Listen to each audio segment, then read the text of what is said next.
Thank you. Now, today, Americans are remembering civil rights icon Dr. Martin Luther King Jr. This holiday intended as a day of service. So here in San Diego, a local civil rights advocate also participating in MLK's legacy of service. CBS 8's Regina Yurita is downtown to share how San Diegans served the homeless.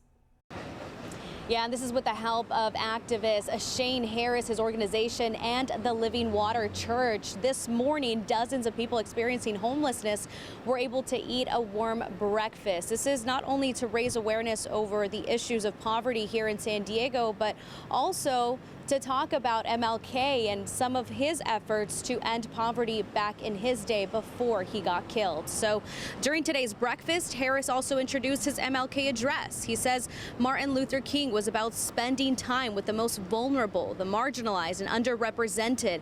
To honor Martin Luther King Jr., Harris wanted to have the conversation over the problems of racial injustice and economic injustice. He went on to say that San Diego is not living up to Dr. King's final mission to overcome poverty and support the working class. He believes the way to do that is by making our city more affordable to live in. So take a listen to part of his MLK address from earlier today.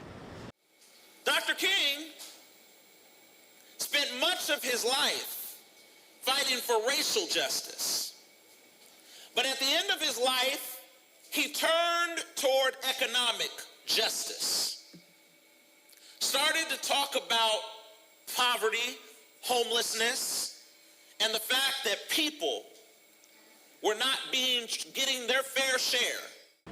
And back out here, we are on Market Street, and to give you a little bit of a history lesson, that is the sign over there. You can see it, Market Street. Before Market Street, back in 1968, it was supposed to be Martin Luther King Way, but some residents rejected the idea. Harris is hoping to rename it again as Martin Luther King Way. He mentioned it today in his MLK address, and that's something that he will be pushing for, and he actually had the sign to show that that's what he wants Market Street to be called. That's the latest here in downtown. I'm Regina Yurita, CBS 8.